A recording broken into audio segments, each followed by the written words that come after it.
Ha? Tara guys, may libreng kape dito. Walang paligoy-ligoy, walang hiya-hiya. Go lang ng go. Sakto at inaantok ako. Kailangan ko yan. Nung pagkatapos ko nga nagtimpla at ininom ko na Diyos ko.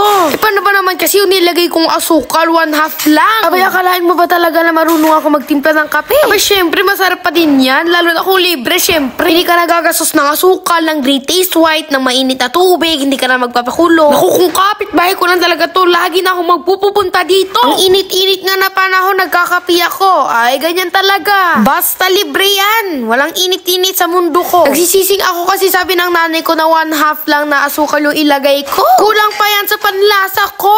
Gusto ko pa nga sana umuwi ng bahay para dagdagan pa yung asukal eh. O, ayan, pagkatapos ng pa-cute-cute, hahaluin ko na. Gamit yung yayamanin na stirrer. Isa lang nga sana yung titimplahin namin kape. Pero Diyos ko, dalaway na timpla namin kasi nagpahabol pa ako ng isa.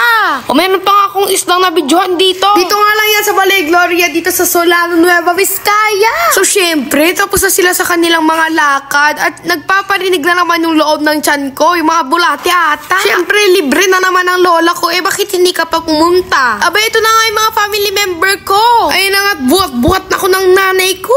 Syempre, tumakas nga ako sa family member ko kasi Diyos ko, ikaw na ba naman tumayo dyan ng ilang taon? Natatakot niya yung kapatid ko dyan, kaya nagnya ako, hindi niya alam yan yung tunay kong mga magulang. So, ayun na nga, pumasok na kami dito sa kakainan namin. Ikaw ba naman maamoy mo yung order mo? Hindi ka ba naman papasok? Ang in-order ko nga dyan ay pork sisig kasi favorite ko talaga yan. Ay, ako nga nakaubos ng buong sisig. Nagda-diet nga ako pero hindi sa gantong paraan. Basta pag sisig, ay walang diet talaga. Mga liempo, pork chop, iharap mo sa akin, walang diet yan. Ang kainaan ko nga karne. Carnivorous ba? Ay, nangakakain ako ng pork sisig. Ayan, maglaway na naman kayo. Hindi nga kayo magsisisi dito sa nabilin yung pork sisig kasi sobrang salap talaga.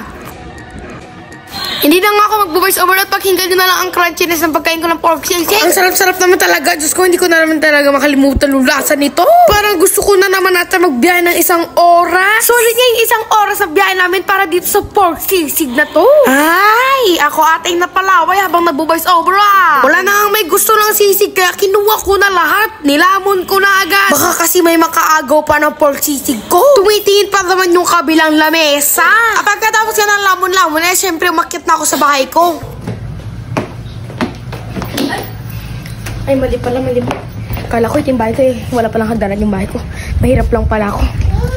Ang ganda nga ng garden nila dito, mala wedding. Hala, wait lang para may ikakasal ata. Tan-tan-tanan. Tan-tanan, tan-tan-tan. Ay, happy birthday pala yun. Abi, sorry naman, hindi ko kasi alam yung songs ng pang music na pang kasal, ganoon. Diyan nga yung bahay ng mga magulang ko, pero ayun nila dyan, gusto nila doon sa labas, nakatayo. At ayan na, yung mga magulang ko nakatayo pa. Buti hindi sila nangangali o nangangawit dyan. Oh, so yan na, paalam na Shrek. Ay, paalam na pala Papa. Nanin, taba-taba mo na, mag-diet ka naman, no? May bit-bit ka pang bata. Pagkatapos nga yan, dumiretso kami dito sa Japan Surprise para nga magtingin-tingin ng mga abubot. Kasi yung lola ko magtitingin daw ng non-stick na pan. Abay. Hindi naman ako mapapatalo dyan. Siyempre, picture na naman ako dyan. Hoy, manong driver, sundan mo yung taxi na yun. Ay, si Daniel, bilisan mo. Drive mo, bilisan mo. Tagal mo na. Drive mo na. Sige, abuli mo na. Gisingin mo ako pag nahabol mo na si Janlan. Yung matulog mo na ako, ha. Sa talaga ng ulo ko. He was a fairy. He was a fairy. He was a fairy. So ngayon nandito na ako sa bahay dahil pagprito ko yung nanay ko na sa Aling Jessica na ang pritong talong kasi kanina nakita ko sinusundan niya ako, nasa taxi ako. Sinusundan niya ba naman ako? So ngayon para hindi siya magalit sa akin, abay niluto ko yan. Kasi favorite niya talaga yan eh, yan o. Babalik na din ko na nga para hindi na masunog. Ano ba ito? Dumikit pa.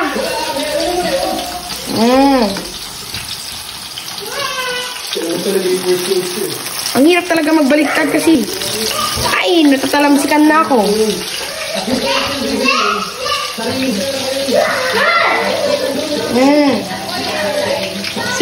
Ito na yung mga naluto ko. Ayan, tignan nyo, ang dami na.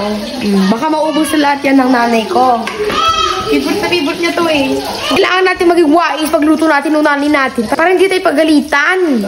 Ko hirap na ako dito eh. Para lang sa ano, para hindi ako papagalitan kasi ngayon, nagbabar siya dun. Eh ngayon, inaantay ko siya dito sa bahay. Eh para hindi naman siya magalit sa akin, para makababawi naman ako. Ayun, pinagluto ko siya ng tortang talong. Ay, hindi pala tortang talong to, pritong talong pala. Oo, nakakalimutan ko na kasi naano na yung utak ko. Pagprito ko na lang ng talong yung nanay ko para hindi naman siya magalit-galit at makabawi naman ako pa. Kasi pag uwi dito, sigurado tatamaan ako sa hanger niya. Ipakita ko naman kasi sa inyo yung hanger. Napakalaki, ganyan kalaki. O, nag-order pa talaga siya online yung bakal na hanger. Yung parang dun sa TikToker.